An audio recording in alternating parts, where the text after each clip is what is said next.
Adventurer like you, and I took an arrow in the knee. Hey everyone, welcome to episode 4 of the Gaming Respawn podcast. We've got a full lineup with us tonight. Everyone is here. Joining me, I'm your host, Tom Richards, is Mr. Will. Hello there. Mr. Alec. Hello. And Ian is back from the Hobbit lookalike competition. Ian, hello. Hello. Yeah, that's where you were, Ian, wasn't it? The Hobbit lookalike. Indeed. It was, and I came first place, so I'm very happy, proud of myself. That's not a surprise, because if you What did you win? Pardon? What did you win? I won second breakfast. Very good, Ian. Very good. Stunning. Thank you. If you see Ian's feet, they are literally Hobbit feet. They are. I have got very large, hairy feet. Very for a small large, man. hairy feet. Yes, he is effectively a Hobbit. So I realised, Tom, that every week you describe in a different way. That anyone ever meets me, they're having the most crude image of me. I'm slug tits, hairy McGee.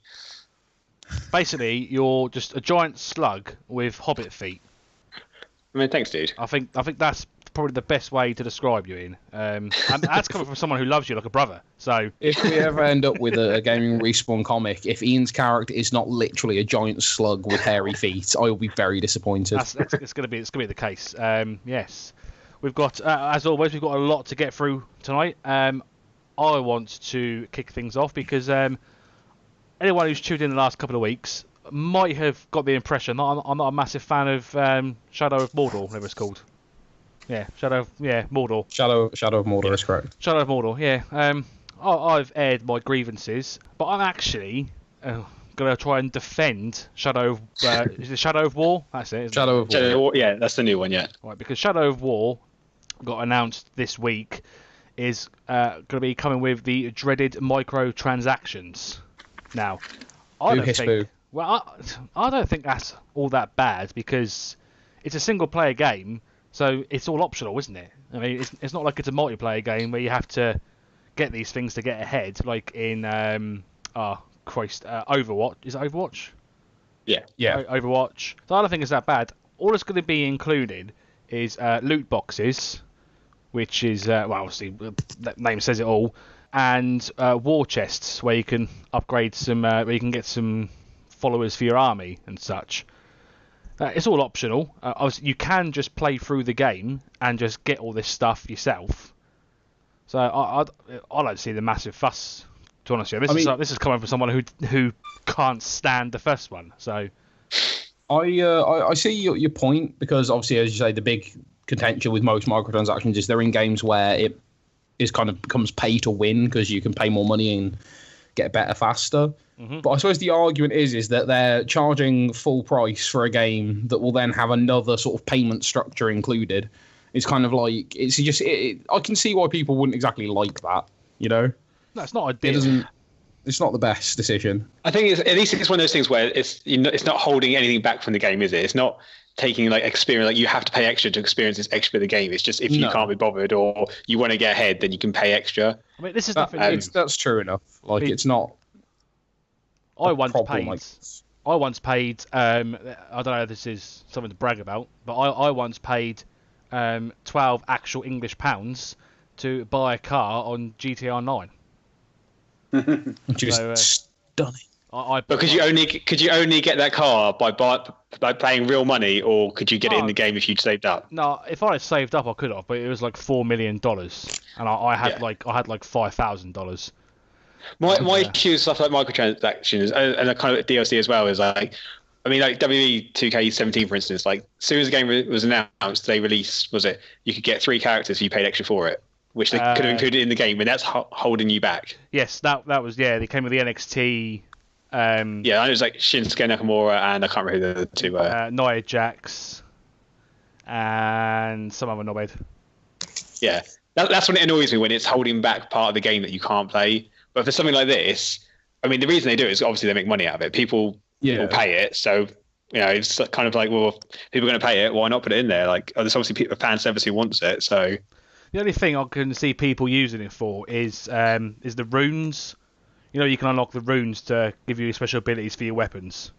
Yeah. I think people will buy them as opposed to going for the slog of travelling halfway across the map to try to do whatever the objective entails to get that rune for that weapon.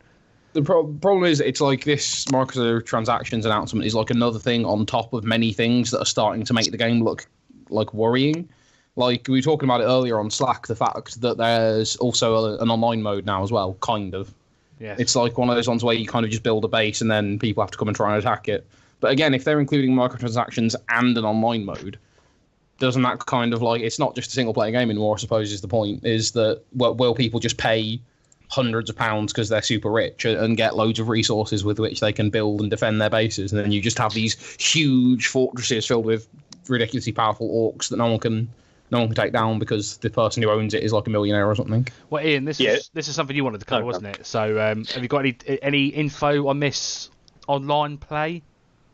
Yeah, so like it's just, I mean, part of the single player is added into there where basically you can take over your nemesis fortress and you can build up your own army with your own followers, and now they've made it onto like an online ranked mode. So you build up your own fortress, you put your own followers into like whichever, you pick one for your warlord, you build up your defenses, and then other people can have a go at taking down your fortress. I think it's, if you play with, you can do like a safe mode where you play with friends where if they win, you lose. It's not much of a difference. I think if you win like a small prize, and also if you lose, it doesn't really make too much difference for the game. But you can play a ranked one where it massively affects. Obviously, if you win bigger prizes. But obviously, if you lose, I think you lose like in-game currency or how you build up your own fortresses. This online mode just sounds like the one you had in Metal Gear. Yeah, so it's quite similar to that. You could build up. Was it Mother Base? Home base. Mud base, yeah. Yeah. It seems also very similar in a way to I don't know if any of you guys played it. The Suda 5.1 game, Let It Die. The thing that was free on PlayStation 4. No. It's a weird, like very weird game, but that's not surprising. It's by Suda 5.1. But again, it's the same thing. You kind of have your own underground train station, and you build up different defenses like turrets and people and stuff. And then you can go on raids to attack other people's ones actively, but you can't actively defend your own base. So. Okay, Alec, wasn't there an Assassin's Creed where you used to send people off to do things out of the game, and then they'd like get you rewards and stuff? There was. Yeah, wasn't that the one? There's one of the Ezio ones, wasn't it? I think it might have been in every one. Yeah, there's always like optional where you can, but all it entails is like pressing X on a bunch of menus. It's the most dull part of Assassin's Creed you could imagine. Yeah. Yeah, there was that one in the fourth one where you sent out pirates as well to like attack people. And there was kind of battling there, so it was a bit more active, I guess. Does it say that you yourself can attack other people's bases? No, so once you build up your defense, it's just there, and then someone else has a go at it. So you have no, it's not like a battle between two people. Right. It's just you set it up, and then someone else has a go at it. So but do you get to have a go at other people's bases? Yeah, so I presume you just kind of upload your fortress, and then other people have a go at taking it, or you can have a go at other people's one. But you yourself, you can't like go. You're not in control, no. Right. Okay. Yeah. I think that personally might have been a bit interesting if you're going through the game, whatever, and then you come up with a bit like in GTA San Andreas, where you used to get that message saying your gangs, your territory was under attack, whatever it is. Yeah, that would have been quite. I think it'd be quite cool if you're skulking around Mordor, then all of a sudden an option came out that says your base is being attacked. Do you want to defend it personally? And you can say either no, leave it to the computer, or yes, I'll defend it. I feel like that would have added an element, certainly. I think it'll make it a bit more interesting in exploring Mordor, that's for sure, because that's not a. I'm going to wholeheartedly disagree with you there, but surely a big area of focus in the sequel is going to be making Mordor more interesting. I mean, hopefully, they must have recognised that was a weak point. That essentially it was kind of sludging through lots of green and grey. Well, from what I've seen, it looks a lot more impressive just visually. So maybe if it's just even a bit more multicoloured, it might be a bit more interesting. Well, Will wants to disagree with me, so Will, why was exploring Mordor interesting? It was less to do with obviously, like everyone has talked about a few times. Like there was lots to Mordor that was kind of dull, but the fact that kind of they had cities that clearly were originally Elvish architecture that had been kind of destroyed and then vandalized and repurposed by orcs and stuff, where the actual cities that orcs lived in were quite interesting to me. I just think all of the countries and cities Tolkien created in his works, Mordor would be my last choice of somewhere to explore. I mean, I'm not going to lie, I agree with you totally. I'm not saying it's the best choice, but if you're going to have a hostile territory to explore, it's actually. Did you ever get to the second half of the map in the end? No. It's a bit more visually interesting. Not much more, but there's a bit more like scenery and there's like an ocean there and stuff, so it gets a bit more cool. I think like Will said, like obviously the trouble is it's meant to be right next to Mordor, isn't it? So it's hard to make it more than what it is, because obviously that's how the scenery is just set.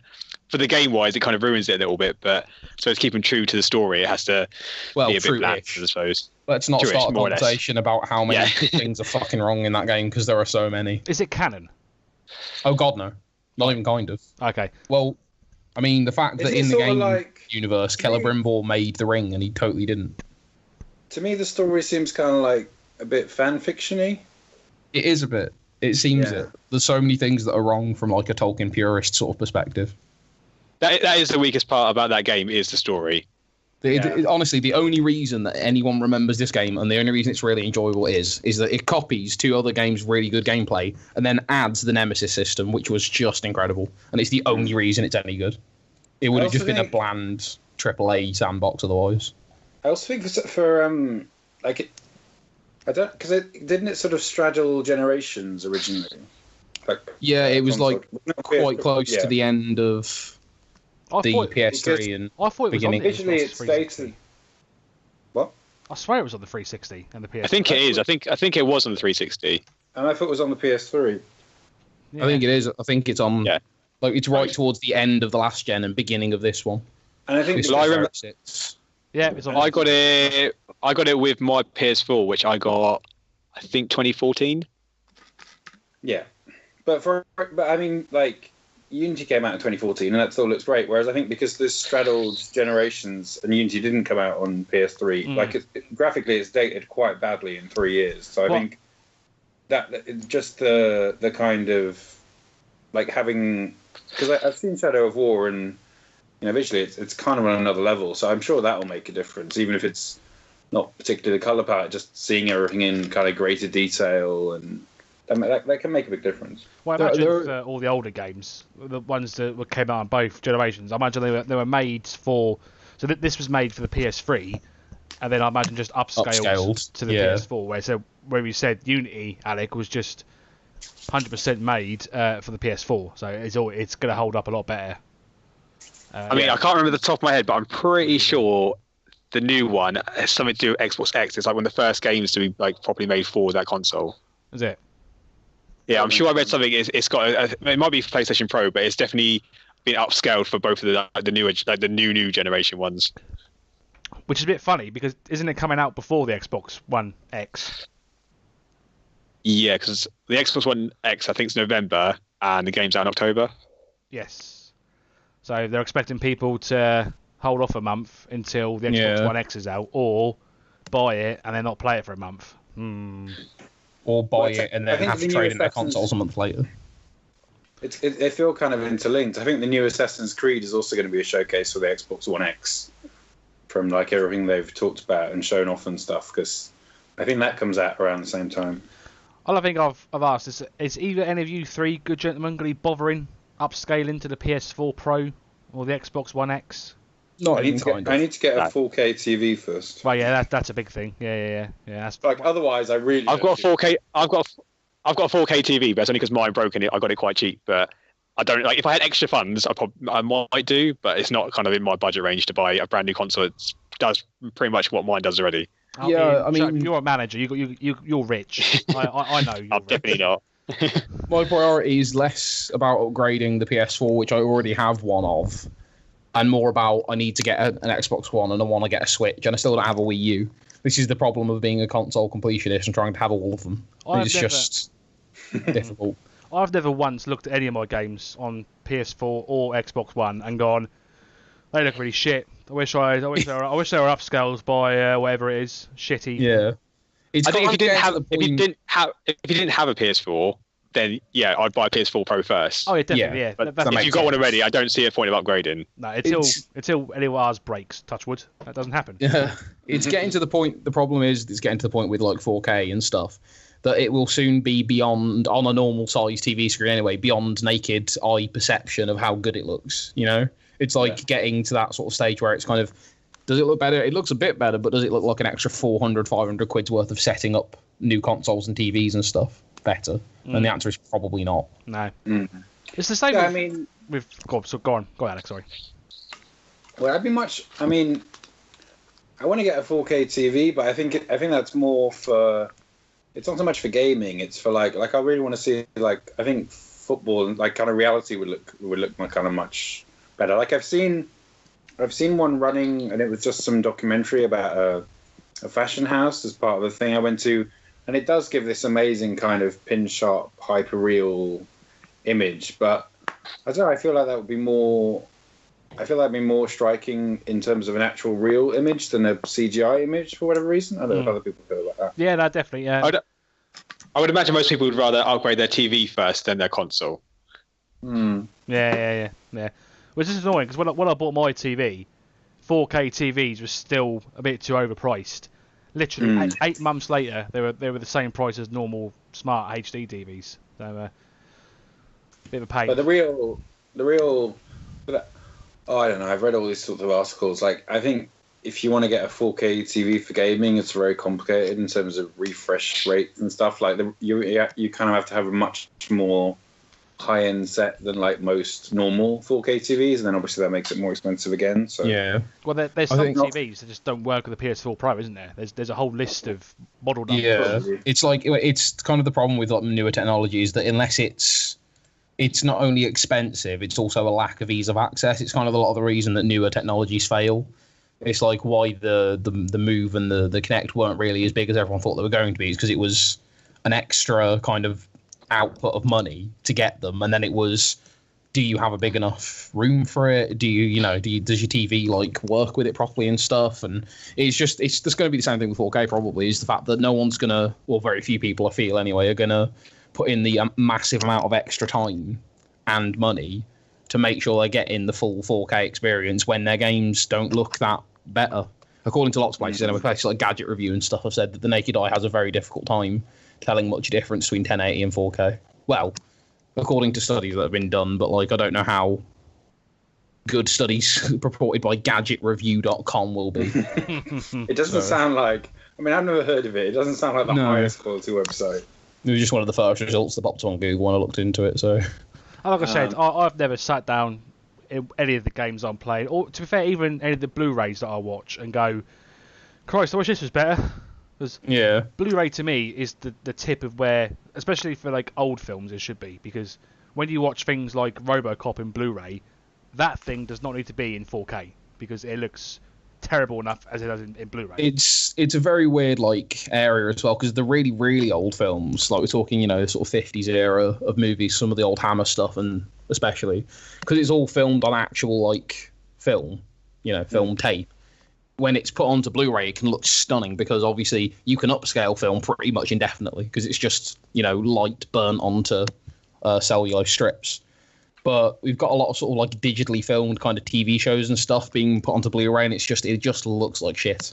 Well, I imagine that's RoboCop like, upscale terribly, because RoboCop possibly 80s movie doesn't look great in Blu-ray at all, to the point where you could see Peter Weller's long black sleeve top underneath his plastic armor. So not nice. I also feel there's a sense in which you kind of like, it's funny, like I used to be fine watching normal TV, and now I've got used to watching HD TV. I hate watching normal TV. So I don't know if I started watching. It's possible, 4K, that you'll have the same problem with 4K. Yeah, it's kind of what you're used to, and you can't, like, it's kind of hard to imagine until it's actually there. That's kind of what I feel. If that makes any sense. Yeah. I don't know. I don't know if I'd be the same way, and if I was, it'd be a bit annoying because there's not that much 4K content. But yeah, that's the other thing. Like the hardware is so racing ahead of the content, and I guess it has to be like that. But it does kind of create this weird disconnect where it's only sort of 3 or 4 years after something enters, or maybe even 5 in some cases, that people actually start using it, and that there still starts to be enough content for it to actually kind of, justify the technology. It'd be nice if they moved in harmony, but they don't really. I think you'd have to have been immersed in a lot of 4K content to get that kind of issue, in fairness. Because, I mean, like right now, if it's like released over the past year or two, or well, past like 5 years really, and it's not in 1080p, people are like, "What the fuck are you guys doing? What you thinking, man? It needs to be 1080p, yeah, or at least 1080p available." So you've kind of everything you watch is at least 1080p these days. So it's understandable that going back can be difficult. Yeah. Yeah. Well. Just I don't know if we're moving on or not. I just going back to the microtransactions point. I get completely the thing about the difference between competitive multiplayer and competitive single player, but I think the thing that I would be worried about was it encourages them to put massive difficulty spikes in that. To make people pay for the thing. You need to grind for ages in order to get whatever you need to, or it's very much trying to push you to, well, it's only a few quid here and there, and then, it makes it a much easier, more seamless experience. But, I mean, that's not the way we want it to go. That's terrible kind of mercantile game design. And you would be very worried if that starts sneaking into full-price titles. And I think, even in single player, that's one way that microtransactions can go. I'm sure that is one thing that people are worried about when they hear that microtransactions are starting to be inserted into full-price single player games, aside from the multiplayer issues that we discussed. Yeah. Yeah, but let's move on to something a bit more uplifting, something not as depressing as Mordor and its shitness. Alec, Horizon Zero Dawn is a game me and you both like very, very much. Yep, I think me, you, and our reviews of it to Ian, off the top of my head. I don't know if there's anyone else on the site who's similarly raving about it. But, Ian, have you played Horizon? You've played it, surely, haven't you? Yeah, I loved it. Yeah, good. Well, there's some good news with the DLC. Yep. We've got the Winter Wilds, is it called? Yep. It's coming 7th of November. The Frozen Wilds. The Frozen Wilds. It's coming 7th of November. I don't know if just me, but my first thought was, oh crap, I still haven't finished the main game. yeah, that's my fault exactly. But I'm sure for those of endless reservoirs of time, they can't wait for more Aloy action. And yeah, it looks pretty promising. Obviously, going to this sort of Frozen thing. I mean, I'm mainly going on what they showed off of the E3, which is pretty cinematic. I haven't actually caught up on the new stuff they released, but it looks very pretty, as Horizon Zero Dawn tends to do. It looks like it's going to be a new setting. I'm sure there's going to be new challenges. I'm sure it's going to progress the story in interesting ways. I'm sure it's just going to be more of what everyone loved about it, but trying to be new in the new setting. And the other piece of news was that it's now sold over 3 million physical copies. So I guess that doesn't include downloads, but I just think it's a really good thing for the industry. I really like the bravery of Guerrilla to, obviously they made Killzone for years, and then they change genre, they change perspective, they change almost everything that they could think of, and they bring out a new IP. And I just think it's great how embraced it's been by the gaming community. Obviously, there's the whole issue of female protagonists, which to some extent has exploded this myth that they don't work or they don't sell or you can't make them interesting or whatever idiots think basically about female protagonists. Horizon Zero Dawn seems to have exploded it. Got it, trolls. Yeah. Meninists. And yeah, it's a fantastic game, and I think it's selling deservedly well, and that makes me really happy, because you're always slightly worried about the fact that publishers tend to be so safe, and this is the opposite, and this is done so well. So hopefully other people kind of take that guide and bring out new IP and try different things, and don't just kind of stick to their profitable furrows, if you like. Yeah, obviously in the trailer for the Frozen Wilds, obviously Aloy announces that she's off to the mountain, isn't she, to try and discover all the secrets and whatnot's in there. But she's been told that there's a beast that guards it. So that possibly could be the metal devil that was referenced in the game. The thing, obviously, none of us saw, but yeah, could be that. Horizon Zero Dawn is definitely a game that I really kind of feel the need to get around to. It's just I've had many other games. Like, it's still not like even carried on to the second part of Sane Trilogy. Like, Alec has sent me Watch Dogs 2 recently, and I've barely played that because of having other stuff to do. And it's just like, it's one of them that I'm really worried about missing. It's so good. Like Alex said, like, Gorilla. It looks amazing. Gorilla was like so sort of brave is the word, but daring in creating this brand new IP with this interesting world. When it first got announced a few years ago, I was like, oh yeah, that'd be shit. Yeah, optimistic as ever. Yeah, robot dinosaurs. It'll be interesting for all of 5 minutes, and then that'd be boring. And how wrong were you? Oh, absolutely, 100% wrong. It's incredible. I'll agree that it's definitely a very brave move these days. I mean, because obviously back in sort of the PS1 and even PS2 era, like lots of kind of new IPs were tested out. We just give it a go, whatever. But nowadays, it's kind of everything. If it's a full release like that, has to have been tried somewhere else first and proven to have worked, even if it's not worked 400 other times. So it's good to see that sort of experimentation going on.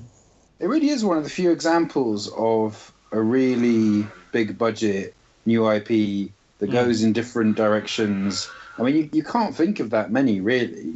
You know, in terms of that aren't. I mean, we get new IP, but it tends to be a minor variation on what's gone before.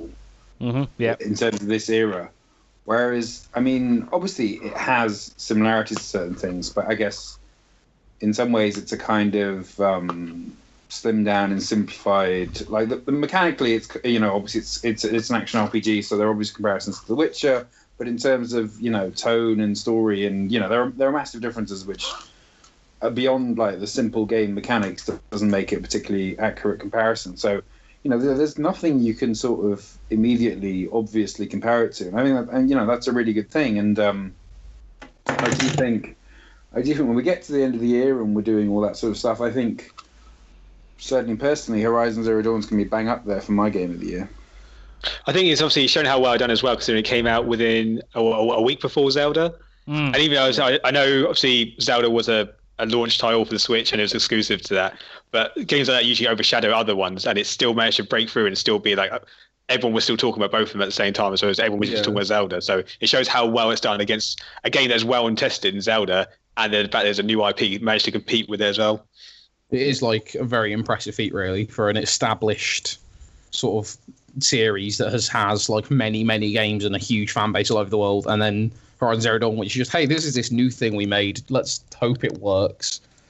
And it did, and well done to them. Yep. One of my favourite things to do in that game was just explore and find all the trinkets from like sort of our time, so like kettles and books and mobile phones, and just read the descriptions of people that obviously have no idea what these things are. Like, I'm pretty sure, like, I think I found out like a watch, just a normal wristwatch, and it came up that this must have been some sort of treasure in the olden times, whatever it is they called sort of our time. The long ago. That was a guess. It's something like that. But it just shows sort of like the detail that Guerrilla went into creating this futuristic, prehistoric world. That things like wristwatches and kettles and cups. I think I've had a coffee cup, and it was there were a few mugs with like sort of logos of defunct companies and that sort of stuff. Yeah, it was very clever, and it was just such a beautiful and diverse world to explore, and the combat was kind of really satisfying, and then the new abilities you learned really changed how you approach the game, and the story kept being sort of engaging. I mean, I think I'm roughly halfway through, very roughly. I don't quite know how long it is, so it might be a bit more, it might be a bit less.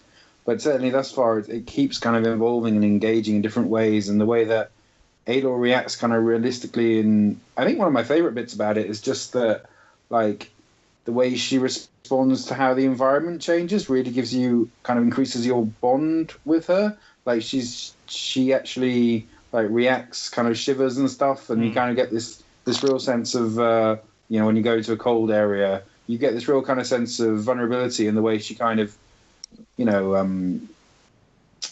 like I said, she feels like a very human protagonist because of that. Yeah. It's well characterised. And it certainly is a very beautiful game, and everyone should check out Alex's Twitter, because he used to post quite a lot of captures from Horizon Zero Dawn, and they look fantastic. I would just say as well, it kind of sounds similar to a very, very, very more polished version of Enslaved Odyssey to the West by Ninja Theory. Another developer, I think, needs credits. Yeah, that's a good because game. It's similar sort of style thing is where it's, exploring a sort of the remains of a past human civilization that's now controlled by robots, except for not dinosaur robots. Have you guys seen the crazy Fallout Skyrim fan theory? No. Is it? I love it. Assume that the fan theory is that Skyrim is the same world as Fallout 4, just like thousands and thousands and thousands of years later. Yeah, basically, that is it. Basically, Skyrim is set in the future of the Fallout world. Oh. And I thought it'd be the other way around. No. It's Skyrim is set in the future, and all the magic and all those sort of things in the Skyrim world is just all the effects of radiation on the human race. Huh. All the different races in Skyrim are just mutations from radiation. Interesting. I buy it. I mean, it's one of those things. It's one of those things where you just read it and literally it's that meme in it where your brain explodes. Like, oh my god, how the fuck didn't I think of that before? It's on Reddit. Mind blown. I shall give credit to the bloke who came up with it in the comments of the podcast, because it is a really well thought out fan theory. A lot of fan theories on the subreddit. Pile of shit, bunch of dogs. But this one was actually generally sort of thought out quite well, and it makes got the Dom seal of approval. Absolutely, 2 thumbs up. Surely though, it's impossible to disprove. Hey, so it's a fan theory. It's just a bit of fun. I mean, Bethesda. Yeah, Bethesda are never going to come out and say, "Oh yeah, you're right. God, you figured out our secret." And even that was someone's going. That sounds like a good idea. Yeah. They did a between game one day. Yeah. It's halfway between Skyrim and Fallout. Yeah. Oh, it's just a bit of fun. Right? People just sort of kill time on the internet, sort of come up with crazy fan theories that make people. There's kind of hundreds based on different popular things, like the fact that all of Adventure Time is just a kid in a coma. Oh, I've never seen Adventure Time. Oh, it's an amazing show, really genuinely. Like, my 50-odd-year-old mum enjoyed the episode of it that I showed her, which was a surprise to me, to be honest. Yeah, so crazy fan theories over at Reddit. Alec, is there I was just going to say, with the obviously Horizon Zero, the sales, like, you got to give credit to Sony, because obviously they backed quite a bit of money into Guerrilla to help them make it. But it's definitely done Sony favours, obviously, because they launched it with the Pro. They packaged it with the Pro when the game came out, which I think definitely helped Pro sales. And it's just another thing of like Sony exclusives, which they've got over Microsoft. Is Microsoft really don't have that many exclusives anymore, but Sony has been like banging out these killer ones lately. And that's definitely one of their top ones they've managed to do and create like a lot of buzz with Sony, I think. And I think Sony learned their lesson with promotion from a little game called No Man's Sky, where that was thrown down everyone's throat as it's going to be this amazing. You can't even imagine how good this game is. And then we all played it, and then we all went, nah. So I think Sony, obviously Guerrilla Games are a much sort of bigger and well established company than more established, yeah. Whoever made No Man's Sky. Who is it in? Hello Games. That's it. Hello Games. Yeah. Hello Games. Hello, yeah. Oh, well, but I think they learned their lesson with not overhyping. Yeah. Obviously, Horizon Zero Dawn is good, so it wouldn't have mattered if it was overhyped because people would still have liked it. I think it would have had less impact if it had been like everyone wouldn't shut the fuck up about it. It's kind of like more of a sleeper hit in a way because they didn't overtalk it. More so, I think, like Ian said, like, it was competing against Zelda. I think a lot of people just wrote it straight off and went, yeah, I ain't bothering out because Zelda's coming out. Then everyone was talking about it. Nintendo helped greatly by not making enough Switches for everyone. And then, so all those people like, we need something to play while we wait for Zelda. Exactly. Well, that's what I did. Exactly what I did. 100%. I was going to buy a Switch, couldn't get hold of one, and then thought, well, going to be months because it's Nintendo and they make like 2 consoles a week. So I thought, yep, I'll just get Horizon, see what it's like, and ended up loving it. So thanks, Nintendo. Yeah. I like No Man's Sky. You're the only one, literally. I'm not the only one. There are people all over the internet who loved it. Yeah, But there are 10 people on Reddit that like it. All over the internet. I haven't tried it yet. I'm interested, though. I do think that promotion was fake because it promoted it to too wide an audience. It was only ever going to appeal to a cult audience because it was so, it wasn't really combat based. It wasn't really like story driven. It was just about exploration basically, and that's only ever going to like appeal to a small number of people who you're used to having sort of very like objective driven things and overarching things and shooting gun things and combat things, and it wasn't any of that. And that's kind of why I loved it in many ways. I think that's part of the reason it failed, though. Yeah, I blame like. I mean, I wouldn't say like Hello Games is completely innocent, but I think Sony had a big part to play in like the failure of No Man's Sky because they just put it everywhere. Yeah, it wasn't where it was like Alex said, it wasn't meant for everyone, but they overhyped it quite a bit. And I think if like it didn't have nearly half the like hype that Sony put out for it, it would have come out and it would have just come under the radar. It would have got probably mixed reviews still, but not nearly as much criticism as games because of like mass audience. I would agree that it's a very sort of zen seeming experience. Having not played it, it's difficult to tell, but it does interest me because there are lots of games like it. It's kind of zen, except these planets are constantly trying to kill you. I mean, hey, that could be pretty zen. You're in constant danger of like running out of oxygen or, something like that. So it's kind of zen until you're nearly dying, and then you have to sort of way less zen at that point. Find something to keep living, and then it kind of gets zen again. So it's kind of this weird kind of oscillation between relaxation and quite tense, sort of frantic survival. Yeah. So it's a very strange mix, and it's a pretty unique experience. But I don't know, it is difficult because I feel like just so much stuff. The problem I had with it is so much stuff just comes out, and it doesn't like unless you make a sort of voluntary effort to really commit to it. That it doesn't really like go. You have to play me. That's the problem. Yeah, I think that was as I say, the big problem for it as well. I think was just the fact that it could have found its like niche. It could have had quite a decent amount of success with that niche, and been less of a sort of like everyone's like, oh my god, it's so awful. If it hadn't been overhyped, if the developers hadn't kind of been forced into a corner and kind of like, hey, will this, will there be multiplayer? Will there be this? Will there be that? There's, shining the spotlight on it, and they're kind of forced to say, well, not forced, I guess. It was no one's responsibility but their own. They were like, yeah, no, there'll be multiplayer. There'll be all this stuff. Yeah, sure. And then it just wasn't there. If they'd just kind of left it alone and done the experience they were aiming at before the spotlight hit them, I reckon it would have. I agree with Alec. It would have come out. It would have found a very good sort of chunk of a following with people who are into that kind of experience, and it would have possibly been way better received. But saying that, we are a business. This is a business at the end of the day. Yeah. And I'm sure. I mean, I've not got the sales figures off of my head, but I'm sure with the hype, it got good sales figures. And they were probably never planning to make a sequel, because why would you? It would just be like the same thing again, but I don't know, shinier. What are they going to say? We've added another quadrillion planets. So.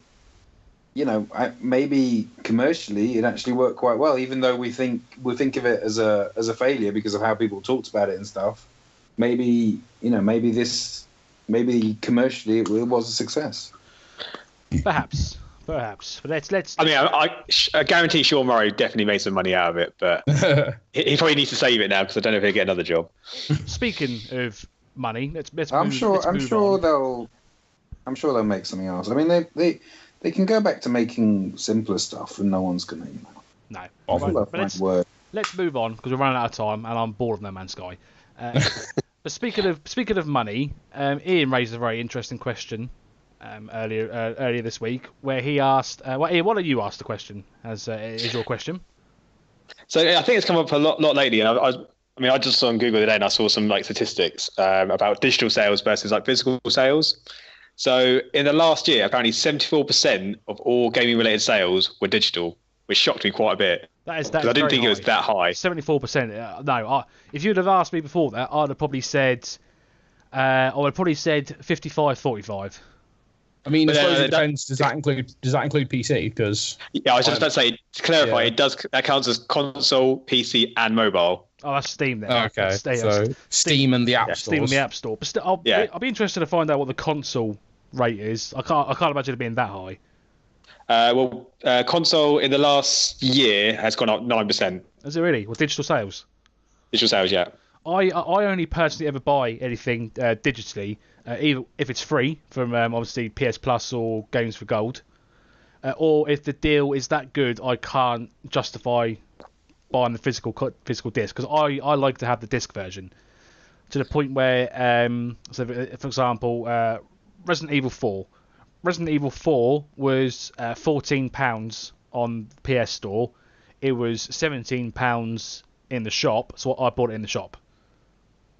I think one thing for me, because I know you do as well, Don, was like you trade games in. Like once you get bored of them, you can trade them in. Which is what you can. Yeah. You see, you can't do that digital media, but sometimes you'll find I bought Sleeping Dogs today. But I think it was £3.50. Things like that you can't turn down. And even if it was in the shop for £3.50, I'm not going to get. If I trade it in, I'm not going to get that money back. No. So sometimes I'll buy a game if it's cheap enough that I think even if I bought it physically, it wouldn't be worth trading it in the first place. So I might as well have it digitally. Yeah. Alec, Will, you got any sort of opinions on this? I would say I'm actually quite a big fan of my digital games. I'd say that I have more games digitally for my PS4 than I do physically. But I mean, a big part of the reasoning for it. Well, I would say this is talking about PC anyway, is the fact that it's cheaper because they don't have to pay to print off box art or physically make anything, and it's convenient because they don't have to go to like a store, buy the game, get home, put the disc in, install it. I can just say, hey, buy the game, download now, give it like an hour or so if it's a big game to download, and then just start playing it. But I mean, saying that, it is a bit of a problem on consoles because, honestly, other than around sales times, some of the prices they charge on the PS Store for stuff is frankly ridiculous. Like, it's you just said not great. that the reason they're cheap on PC is because they haven't got to print off box art. They haven't got to physically make the game. So that's why obviously you find that games on Steam, brand new games on Steam, are £10-15 cheaper than they are sort of in the shops. Why don't PlayStation and Xbox follow that suit? Because they don't have to, I guess. Because people who want it digitally and see it being the same price, but they don't have to leave their house, aren't going to leave their house for it when it costs the same anyway. And that way they make more money, I guess. Or possibly because they're worried about their relationships with game shops, and they feel like that's another that has to be sustained to an extent because not everyone has super fast broadband, not everyone has access to the internet. Not there is still a kind of online-less market for games, and I guess to some extent they feel like they have to worry about that, and they can't just heavily discount everything digitally because then you really will kill off game shops in about 2 years. It's interesting though because they didn't seem to be Microsoft specifically didn't seem to be that bothered when they released the Xbox One, and there was that interview where everyone was asking them like, hey, so what happens? You're saying Xbox One's online only. What about all the people who can't, don't have access to consistently good internet because of where they live or whatever? And they were basically like, well, just get a 360 then. And it was kind of, that's a bit of a fuck you to their non-online. Yeah, it was a PR disaster. That was a massive mistake on their part. So, but point being is like I do see what you mean. Kind of, they to a certain extent can't have better deals without pissing off the brick and mortars. But their relationship can be quite rocky with them anyway. A lot of games, as you say, do trade-ins, and second-hand games, like the developers and publishers see no money from those at all. It all goes to the stores. Well, little story about that. There's a shop here in Pompey. It first opened in the early 90s, and Sega took them to court because he was one of the very first people to do second-hand games, to buy games off people. And because obviously Sega weren't getting any money from this, they took him to court. The guy who owns the shop won convincingly. So, well, it's because technically there isn't anything wrong with trading in, really. I mean, you can say from an industry standpoint that it might hurt the industry, but from a consumer rights standpoint, you have bought something, you own it, you're allowed to kind of do what you want with it up to a certain point. Yeah. I mean, if it was a case like it was illegal, then obviously eBay wouldn't exist, would it? It's no different than just because it's game media, no different than it's a chair. the person who makes the chair doesn't get the money for it when you sell it second hand. It's the same principle, isn't it? Yeah, but the point is that game producers sometimes don't like it because, I mean, I don't know about you guys, but there was a big period of my life where I basically didn't buy new games. I was purchasing mainly second hand because I was poor. I couldn't afford to buy a new game every year. Like buying one new game a year was stunning. Like nowadays, obviously with more disposable income, it's easier to buy the games new, and I find a lot of the time I'm buying digitally and supporting the developers and publishers a bit more. But to some people, it is sort of their only outlet. But at the same time, the developers and publishers who make the games aren't seeing any return from that. No, yeah. But it's one of those things. I mean, it's been going on for ages. There's this digital versus disc debate. We'll probably pick it up again in a future episode. I think we'll have a proper debate about it. But I just wanted to get everyone's general idea of it. Well, we never really got mine. Oh God, yeah, I forgot about you. I mean, some of it's echoing what Will said. I don't know. I've bought plenty of games secondhand, but there's something I hardly ever trade anything in. I don't quite know why that is. Partly it's because I don't want to trade stuff in I haven't finished, and I hardly ever finish anything these days. But even when I have, I feel like, I don't know, like I quite like having it there just in case I want to sort of dip into it again. Even if I don't, it's kind of nice the knowledge that I could very easily. And there's kind of like the box on the shelf kind of, every time I look at it, it kind of brings back those memories. It kind of seems like the collector's sort of bent going on you there, isn't it? Really, kind of. It's you like having it there as part of your collection. I do have a very high kind of, sort of a DVD stand thing, kind of piled with PS4 games. Then obviously, digitally you can look through your entire library. And I do like getting stuff digitally. One, because you do get quite good sales. I mean, I do agree. Obviously, the price differential is a bit crazy, especially when a game is more important to be digitally. I think they come at it from the perspective that we're giving you greater convenience, so you should pay for it. Which, if you look at Steam, doesn't really make much sense. And I do like getting stuff digitally. Like I like getting stuff digitally so you can switch between stuff very easily. I guess I'm just fundamentally very lazy and don't want to get up and swap discs. I really like having FIFA digitally. Like I quite often get it digitally so I can have like some single player adventure in and have that as my disc game, and then I can just very easy like jump into FIFA, have a few games, and jump out again. I mean, obviously you can't have them running simultaneously, but it's quite nice not to be able to do that and not have to kind of swap back around with discs and stuff. So that's kind of my feeling. I like digital. I do get some stuff physically.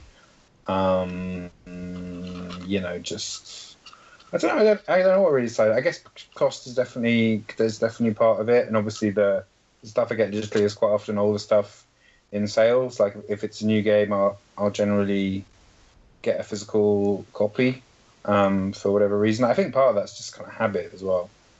That's kind of what I did for years, and that's kind of what I'm stuck to. Apart from in certain situations where I feel like it'd be really great to have it digitally, especially when it's something I'm gonna play for really long, where I'm gonna keep going back to, like FIFA.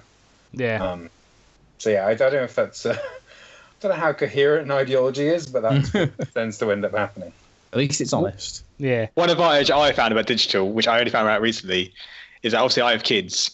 And my kids like to pick up boxes and play with discs they shouldn't play with and make marks on discs. So having digital is ideal because there's no way they can touch it then.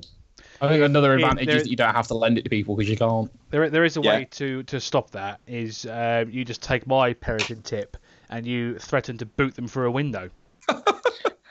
I mean, there is that, but I don't think Rosie, my 1-year-old, will quite understand that yet. Oh, you got to get them young, mate. I tell you, my daughter's got told that at a very young age, and she never touches my stuff.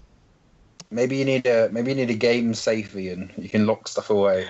Maybe a good thing to invest in. Yeah.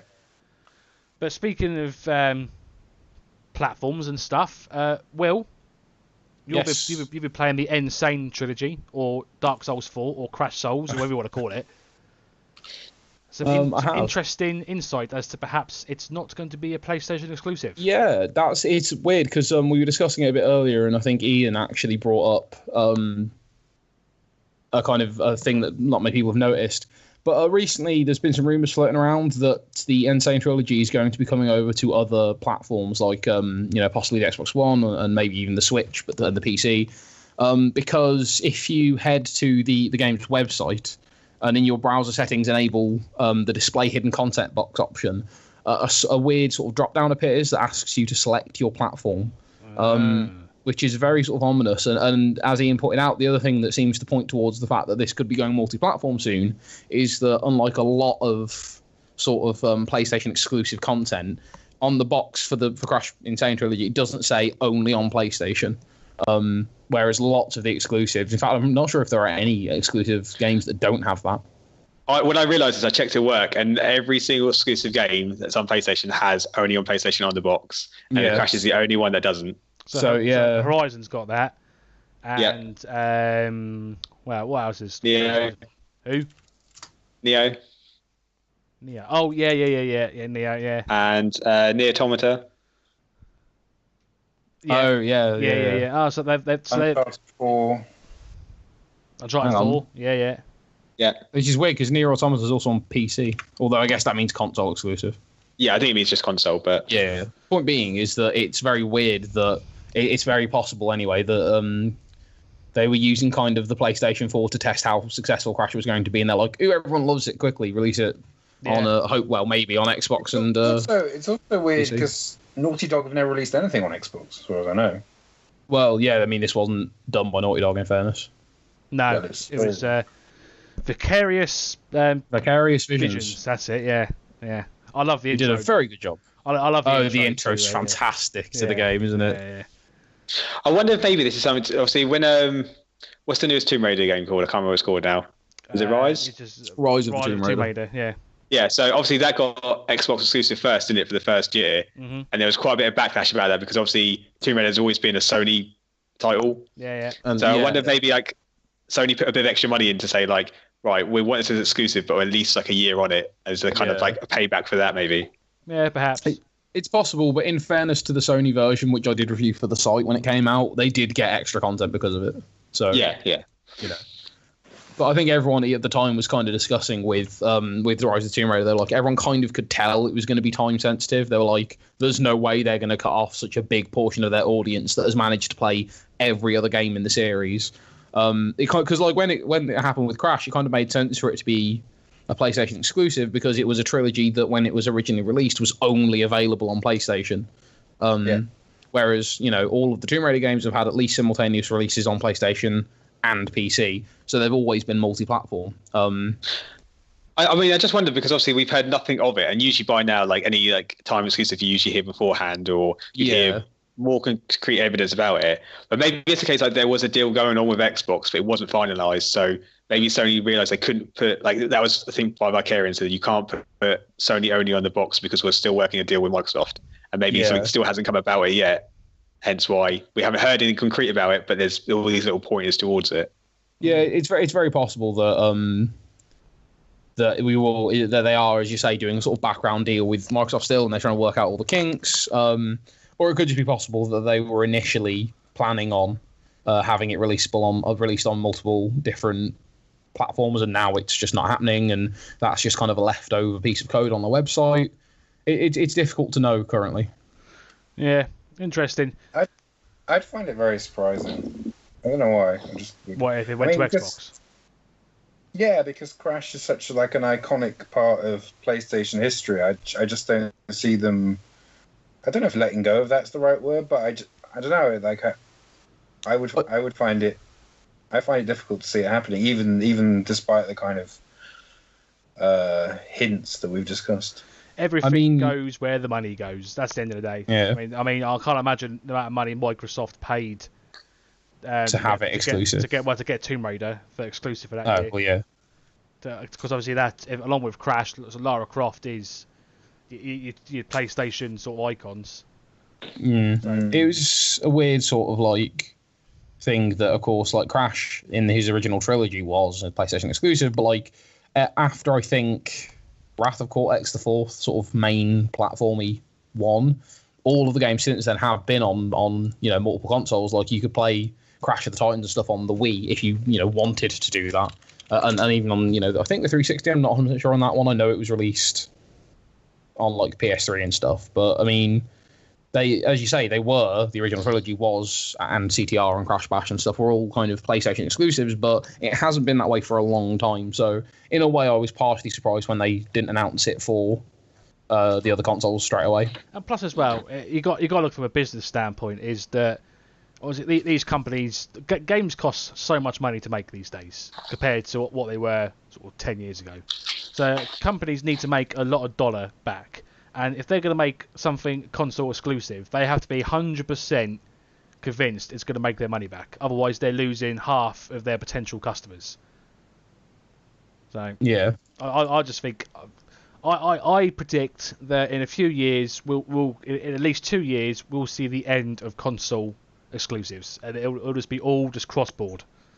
Because games, especially when the next gen comes out, when we get the PS5 and the Xbox One, 2, 10X, whatever it's going to be called, they're going to be just the Xbox. Yeah, probably. Just to confuse everyone.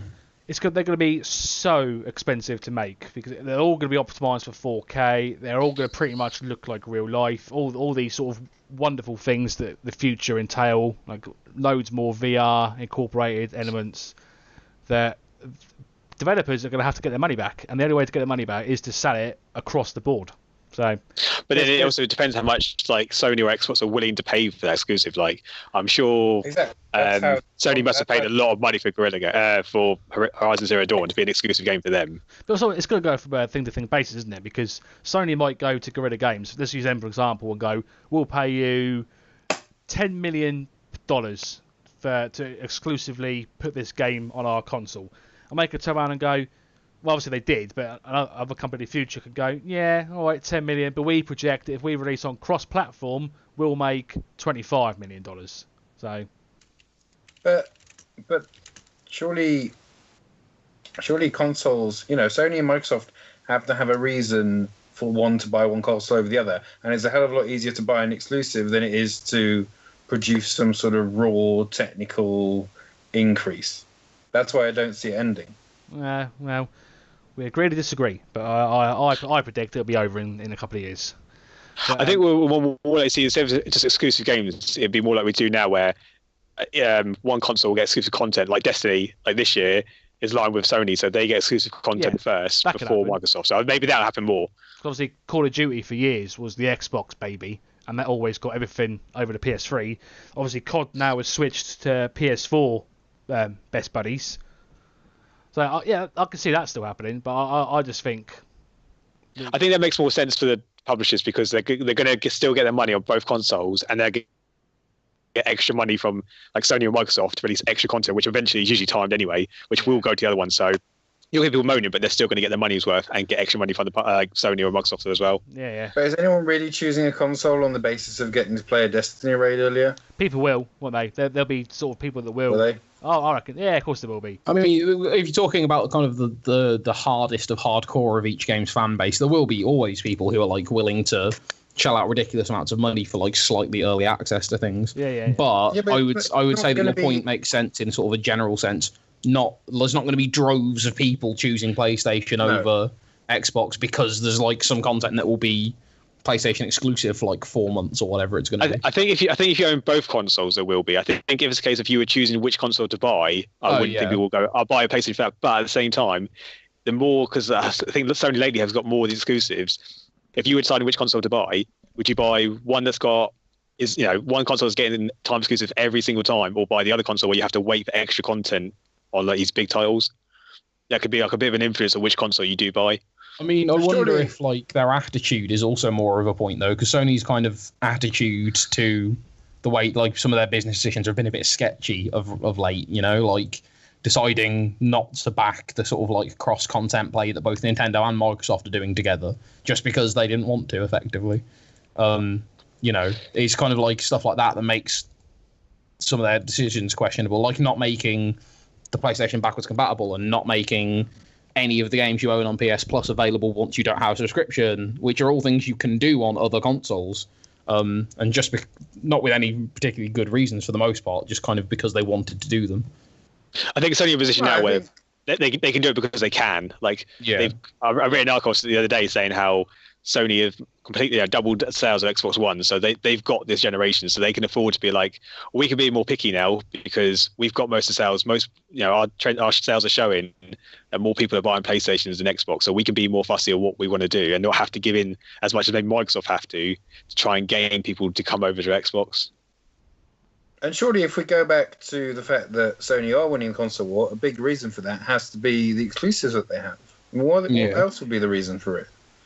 You know, like whenever I think about switching consoles, this may be incredibly simplistic, but to me it always comes down to Uncharted, because an Uncharted game is like one of the highlights of like many years. I still look back with incredible fondness of playing Uncharted 4, and I bet I'm not the only one, judging by how it's talked about.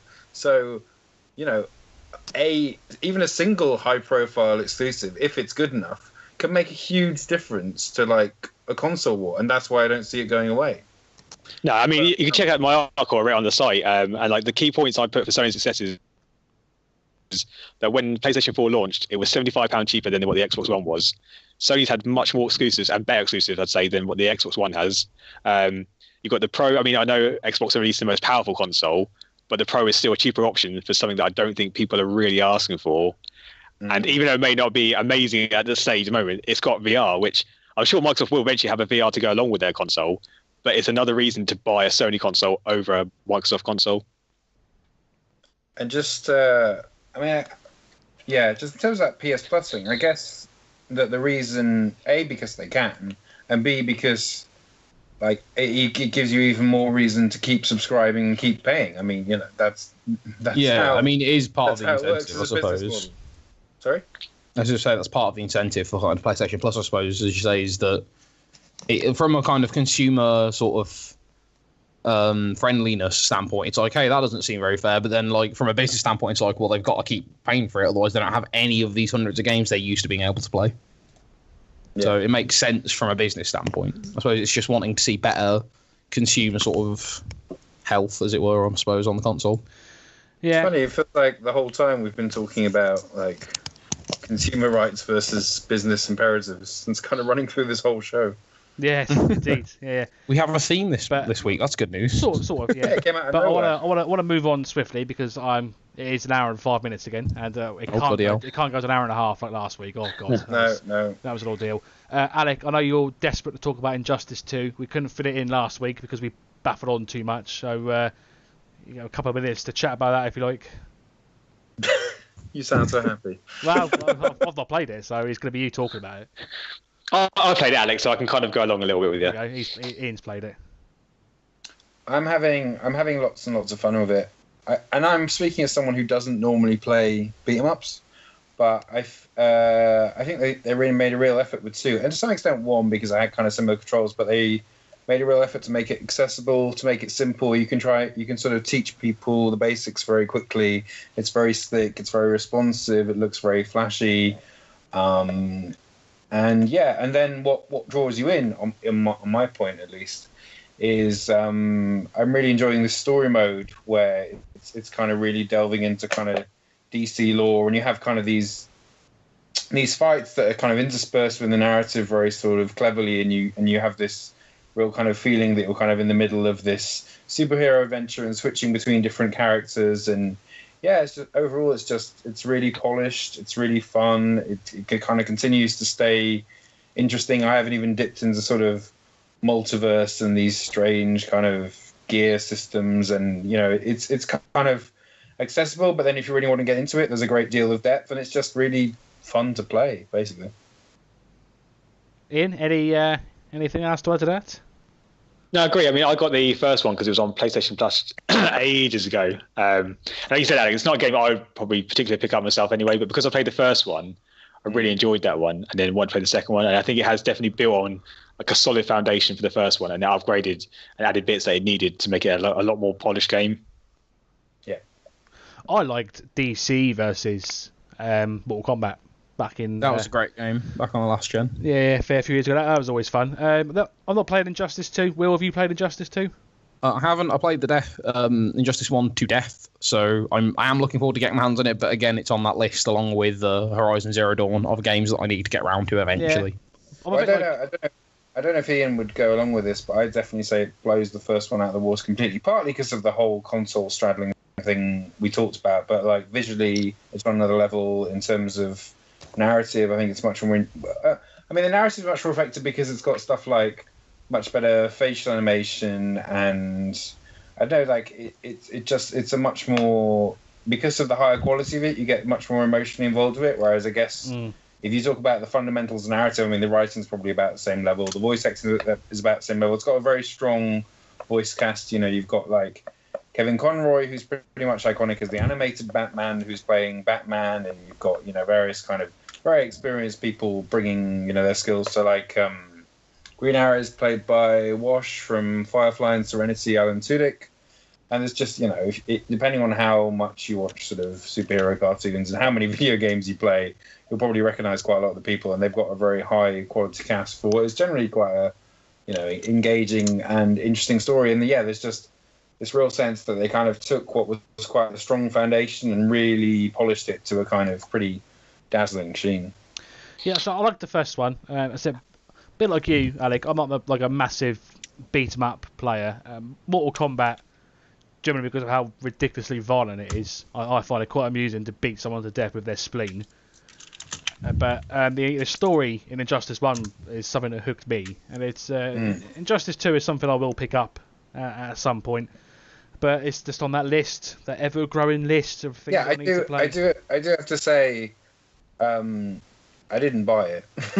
No, I borrowed it off fellow site writer Retro Respawn's Michael Fitzgerald, who came out for the weekend, and he had it, so he's lent it to me. But I definitely recommend it. It's a hell of a lot of fun. And I'm sure it's can't be that much anymore. I'm sure it's dropped down to sort of 20.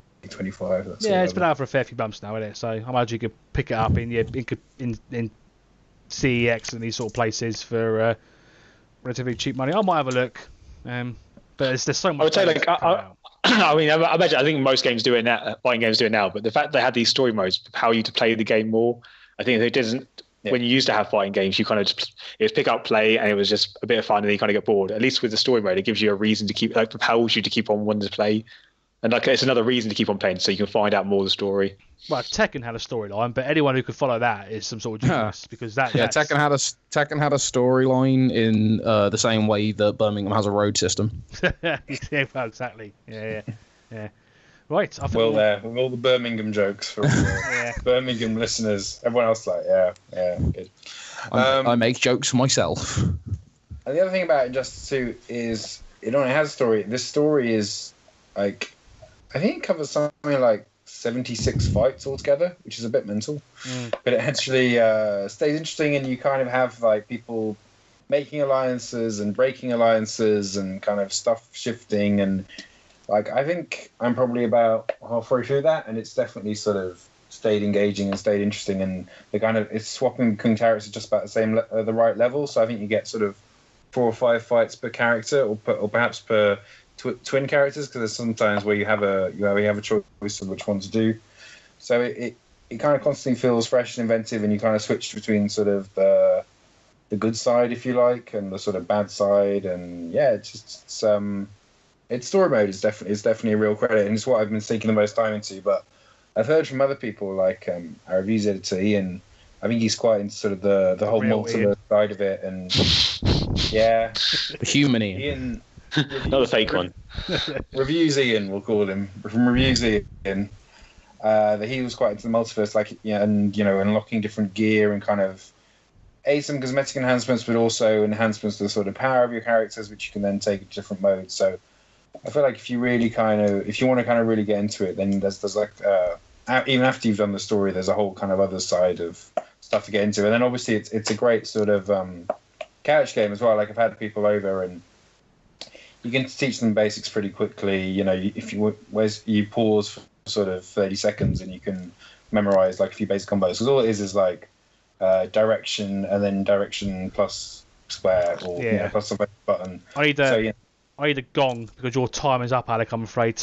I'm putting my foot down, looking at the time here. I've got nothing to talk about. Because I want to talk about is it got an embargo until next week or this week. Sorry, so I can't talk about it. Ian, he just played Mordor, thought it was shit like me, so he just wants to agree with me. So that's why. Actually, not true. I remembered how much I actually quite like that game. The combat's not nearly as bad as you remember, but that's what I'm saying. and I've been playing Skate 3, and EA need to make Skate 4, but yes, they do. Agreed. We all agree on that. I've not. Yeah, I remember. Did you say in episode 1, Ian, you bought Skate 3 and played like 2 seconds of it or 2 minutes of it? So you've gone. I've gone back. I have gone back and played it now. Yeah. Honestly, it's not as good as the second one. I mean, it has more tricks like dark sides and stuff, but there's none of the you don't get the multiplayer game modes. You have to buy them separately if you get it for like secondhand from CX and stuff, which is now the only way of getting it. You have to pay for DLC to allow you to play with your friends. Just kind of a dick move. It's definitely a Rush sequel, but I have faith that one day EA will announce Skate 4, but I won't hold my breath to it. We're all waiting for that day. And we'll just very It's quickly. quite weird how skateboarding games were ubiquitous and now you don't They're have just any. gone. Completely. Yeah. Like skateboarding is still a thing. People still do it. Tony Hawk's 5 came out last year. Yeah, but let's not talk about Tony Hawk's 5, man. Well, I'm Please. just saying it came out. They're still around somewhere. It sort of it less than came out. It was more kind of vomited onto the scene, really. Yeah, to be honest. Yeah. It was awful. Will, what have you been playing this week? Quickly. I very quickly have been playing a game called Primal on PS2. Me and Alec were talking about it a couple of podcasts ago, I think. Yeah, you were. Yep. Yeah. And no, go on. Because I remember the box art. I don't remember the game. We'd been talking about it, and I was like, oh, that was a good game, huh? And recently, I've had my PS2 hooked up to play Legacy of Kain Defiance and Lord of the Rings: The Third Age. Yeah. So I was like, what else can I play? I was like, oh, Primal, that's interesting. And I've sat and now played through most of the game, and it really is excellent. As we were talking about earlier, you said that Horizon Zero Dawn's a good example of a sort of strong female protagonist, and I think that Primal also does a very good job of having a very strong main character. Like you have two characters in the game who you spend most of the game playing as. The male character is like a little gargoyle thing, and he doesn't do any combat. Well, rarely anyway. It's all on the female character who can turn into 4 different races of demons with different powers and stuff. And it's a very interesting game. Cool. Well, interestingly, it also has Sean Pertwee in it. So right, we're really going to have to wrap things up, guys, because we are approaching an hour and 15 again. Oh, bloody hell. I know. So anyway, we'll talk more next week about the things we've missed out. So let's do some very quick side promotion, because there's a lot of stuff on the site to look at this week. You can check out the Walking Dead All Out War review. It's a board game. Chris has reviewed that. He liked it. Will, you liked it as well? Will you like the review? Yep. Yeah. Very good. Stephen has wrote a guide to the upcoming multiplayer first-person shooter Lawbreakers. Josh has reviewed Splatoon 2 for the Switch, which got a very good score. And Ian, the real Ian, reviewed Super Hot VR for the PSVR, which is a very rare, highly rated PSVR game. So good times for that. In terms of the site, you can head over to gamingrespawn.com. Check us out on Facebook at Gaming Respawn, Twitter, Gaming Respawn UK, and YouTube, which is Gaming Respawn UK. Well, apart from this podcast, what can we expect on the YouTube channel this upcoming week? Okay, well, this upcoming week we should hopefully be getting a new top 5. It's top 5 ways for gamers to get fit. So hopefully, anyway, fingers crossed on that one. It may be next week, but we're hoping for this week. And also soon there'll be another episode of the Dark Souls Let's Play. Excellent. Everyone should look forward to that. Right, Twitter shout-outs. Ian, I hope you've written it down this week. I've got it ready. Oh, go on. What is it? Mr. McGee, 88. Mr. McGee, 88. Will? Well, we're not going to even bother asking you. I'm not going to try and spell it, but just convert water spirit into Japanese and directly translate that. That's my handle on Twitter. I don't know what's more complicated or confusing, that or the thing you said last week. Well, yeah. Yeah. Well, again, was it Mizo Shinzui? Is that right? Mizu Shinzui. Mizu is water and Shinzui means spirit. Mizu. So Water speed. I was one letter off. You were very, very close. That's the closest most people ever get. Took my fiance ages to get that down when she was like emailing me and stuff. Yeah. Alec, your Twitter? Yeah, mine's very boring. I'm at Alec Hawley 1. Well, there you go. Well, that's simple and easy. You may say boring, but at least it's fucking like easy to tell people. I feel like if you ask people to spell my surname, everyone will get it wrong. I don't know why. They'd probably write like Haw. Yeah. Yeah, perhaps. Or H-O. Yeah, H-O-R. Hawley, I yeah. imagine, Yeah, so I feel like I'd spell it right, but only because you've told me how to spell it, and also because I see it quite often. I will say again, to avoid confusion, it's Hawley. There we go. And I'm at DomUndead87. Another bumper episode. So thank you for sticking with us. Some exciting news for podcast-related stuff coming soon, because after a little-known event called SummerSlam, there will be a special episode, the first ever Gaming Respawn Wrestling podcast. Looking forward to that, which will be me, Alec, Ian, and Mike, who will be making his podcast debut. Because I would be useless for that. Oh, well, you're more welcome to join, but I imagine... Oh, God, no, I'm good. You'll just be there in silence, I imagine, for most of it. It'd be like... I didn't think Ian was into wrestling. Ian is. Yeah. Ian is... Right. And because it's gone out on air now, this has to happen, Ian's coming around my house to watch it live. So... Yeah, I meant to message you first. I couldn't get that day off work. Yeah, well, it's too late now, because it's... You're going to have to play hooky, man. Yeah, it's... Yeah. Live stream it. It's on Twitter, Ian. You can tell the level of planning that goes into this. Absolutely. Yeah. So, right. But thank you for listening again, and you can join us next week. And, Ian, are you my final word, the wrestling one should be a lot of fun. I mean, both me and Mike have trained wrestling, and Mike refs various British wrestling promotions, so hopefully we can provide some insight to the listeners. Look forward to that. Right, Ian, are you going to wow us with your different language goodbyes? I mean, I won't say wow, but I've got one. Oh, brilliant! I'm very looking forward to this since we teased this. I did quickly look up online about 5 minutes ago because I knew this was coming and I was not prepared. But... I don't know what's best. It's to ask you what the language is, or for you to say it and then us try and guess what it is.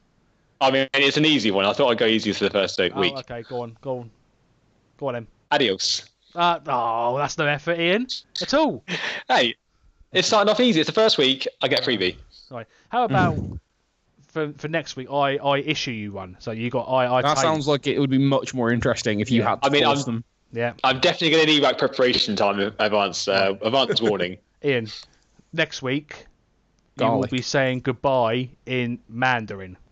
Got it. Okay. Easy. Well, sorted. Well, there you go. Okay. Right. So in English, I imagine goodbye from Will. Goodbye. Alec, are you going to be Englishing, or are you going to be anything else? Bonsoir. Bonsoir. Okay. And it's goodbye from me. Goodbye, and thank you for listening. What's wrong? Snake!